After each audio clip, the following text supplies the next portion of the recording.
I have been putting off this episode since Thanksgiving ended, and for a simple reason.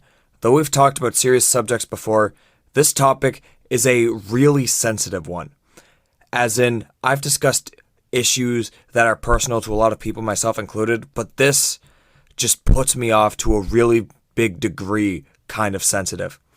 It's not only sensitive, but it is just as important all the same. People are divided on the issue and want others to take sides on this issue. However, this issue isn't black and white with a clear right and wrong at all. It is actually gray in color and covered with a thick layer of fog, so dense that it isn't safe to drive in. It doesn't matter what I say here. Someone is going to get mad at my perspective, and not in the usual left or right way. People are being hurt, and as such, people are really scared for their safety, and justifiably so. The heat of this topic was proven instantly when I just posted a little bit of what my take on the matter was on my Instagram story, where I got a lot of shit for calling out both parties, albeit in separate fashions. For those who are sensitive to topics in relations to massacres, rape, torture, and other forms of mature subject matter, then this episode isn't for you. I'd advise just waiting till my next episode, which is going to be about less sensitive topics. Viewer and listener discretion is advised.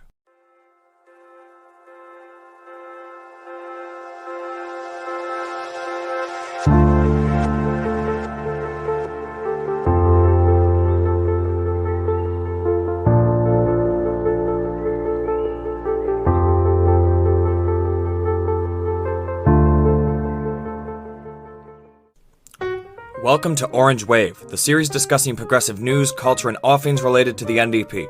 I am your host, Will Adams, and before we get started today, I want to clarify that I will not be doing active coverage of the conflict mentioned today.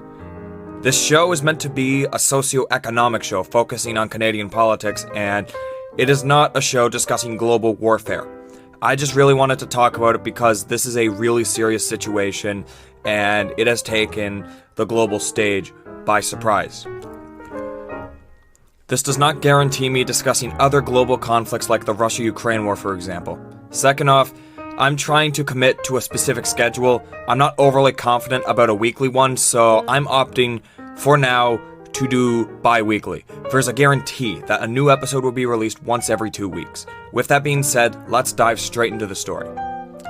So, basically what happened, for those who somehow are just unaware of the situation, on October 7th, a Palestinian military group, one that is on the foreign terror organizations list, called Hamas, ended up sending missiles into Israel.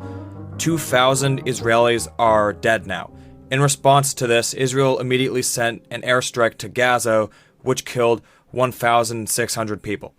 This comes from CBC News. Adva Adar received a horrifying text from her grandmother at around 8 a.m., local time Saturday, saying there was shooting and shouting on the road in her community, just kilometers away from Israel's border with Gaza. It was the last Adar and other family members heard from the 85-year-old Yafa Adar. Hours later, an Israel Defense Forces IDF member checked Yafa Adar's house in Kibbutz Kfar Aza and found it completely broken, Adva Adar said. The family's worst fears were confirmed when, after scouring social media, they found a video of Yafa Adar wrapped in a blanket and being driven in a golf cart carrying Palestinian men. She appears calm, even though one of her captors is carrying a machine gun, Adva Adar told reporters at her home in the town of Lutzwit, more than 50 kilometers away from Kibbutz Kfar Aza. She's sitting trying to show them she's not afraid and she's not hurt. And, if they take her, they will take her with her pride. And that's the kind of woman my grandmother was. Armed fighters with the Palestinian militant group Hamas captured more than 100 soldiers and civilians, including women and children and senior citizens, during a surprise assault and incursion into Israeli territory on Saturday morning, and is holding them hostage inside the Gaza Strip. It's unclear whether or not the Israeli government will agree to exchange any of its Palestinian prisoners and detainees, which also include women and children, for the release of hostages. The capture of so many people from inside Israel is not only unprecedented, but it may complicate the Israeli military assault against Hamas inside the densely populated enclave. People in Canada are concerned about Hamas followers because of how Hamas wants a day of revenge, and how in the course of only a few hours within each other, a Jewish mosque was vandalized with anti-Semitic hate speech in Ontario, and another situation where 2 teens and a grown-ass man made threats to a Hebrew school. A protest that happened, that universally every party leader condemned, proves that. However, I think people are kind of overblowing it. Not the anti-Semitism, that's very real and very serious, but that's happening in Canada not explicitly because of Hamas's orders. I did a background check on some of these cases, and let's just say the people in custody don't necessarily look very Muslim. Jew bashing has unfortunately been a problem since the pyramids were built. The escalation of anti-Semitism in Canada is being caused because of generally bigoted people looking for an excuse or justification to hate the Jewish. They're less likely to be condemned by some over this. If it means hating Israel by association, the shoe would fit, because Judaism is the most popular religion in Israel, as it quite literally is a Jewish state. It doesn't matter what happened with Palestine. The people who did this probably hate Muslims too. Like, come on. The people committing these anti-Semitic acts right now, they're the same motherfuckers that they were last week. They hated Jews yesterday, they hate Jews today, and you know what? They're probably going to hate Jews tomorrow. And considering how common transphobia and anti-Indigenous sentiment are in Canada, I'd say anti-Semitism is actually the most common form of bigotry right now. It's a very unfortunate matter and should always be dealt with head-on. Anti-Semitism, just as any other form of bigotry, is never acceptable. But I just figured I would address that because there has been some misinformation going on about the people involved being Hamas supporters. Next off, before we talk about the next situation, I want to make it very crystal that I do not have any contempt towards the Jewish or Muslim communities, or the citizens of Israel or Palestine. I hope that the citizens of Israel and Palestine can make it through this all right, and I hope minimal casualties will happen. With that being said, let's talk about Hamas and Israel for a second. Hamas is a terrorist group who have been doing inexcusable activities. I do not believe that taking people hostage, torturing, raping, beheading, or any of those things are acceptable activities in warfare. Hamas is not in the right. It's not like they attacked a military base or anything. No, they sent missiles into a neighborhood. They did this with a big disregard for casualties and violated the rules of engagement in doing so. As such, the Free Palestine movement is fucking stupid for backing a group like this. That movement should have denounced Hamas, but they are instead backing them because they hate Israel. And I mean, come on, what the fuck are you guys doing backing a group like that? They literally murdered a fucking grandmother on video, they streamed it to her fucking Facebook page, and her family watched her die. That is not okay, and anyone who does say that kind of thing is okay is a part of the problem. And even with all of that being said, I mentioned before that this is a situation where people want you to choose sides entirely and be entirely one-sided. And I'm not fucking doing that. Red team is bad, but I can say just as many horrible things about blue team. Israel, despite right now being a victim of a big attack, is in no way innocent from any of the things I have criticized Hamas for. Israel is an apartheid state that has been occupying another country. They've been doing it for a long time. Look at a map of Israel and Palestine in 1946, and look at one now. You'll notice how it went from being strictly half to barely any of Palestine being left at all. How do you think that happened? Israel as a country, just as much as a group like Hamas, has a huge disregard for civilians, casualties, and humanitarian law. There have been examples as recent as 2022 of what Israel does and continues to do.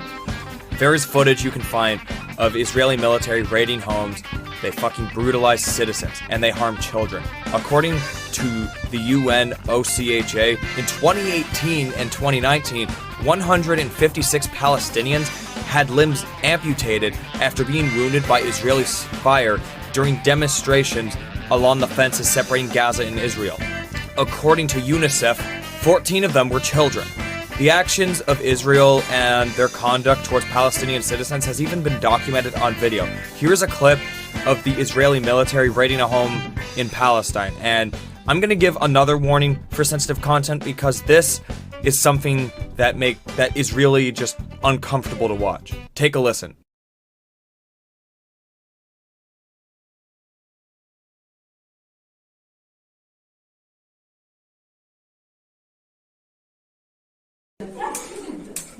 تسوي له قدام بزيوب تخيل قلت يا غالي اليوم ما يزال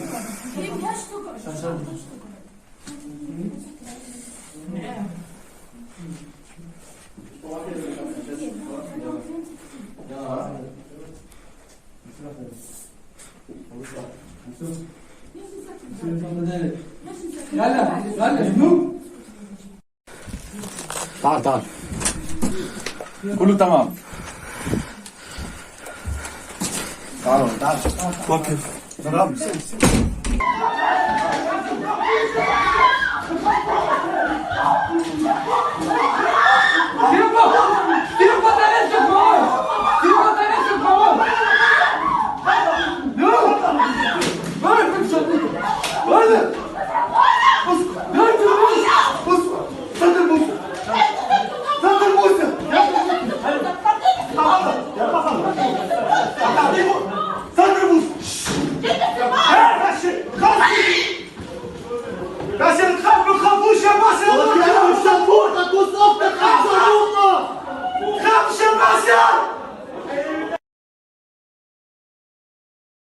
Let's not forget that right now, Israel has been shooting artillery shells and rockets that disperse white phosphorus. Israel is quite literally using fucking chemical warfare. And the gas they're using in question causes burns, sometimes down to the bone. It doesn't matter what side you're on, who attacked first. If you're using fucking gas as a weapon, then you're a terrorist. And you're also someone who I do not support. Nobody should support this, at all. But Israel thinks that they, for some reason, get a free fucking pass to commit serious war crimes because they gave a 24-hour evacuation notice to Gaza. Oh, yeah, thanks, Israel. Yeah, that's a real fucking treat right there. Giving 1 million plus people, half of which being children, a generous 24 hours to be forced out of their homes so you don't murder them. Just one question. Where the fuck are they all supposed to go?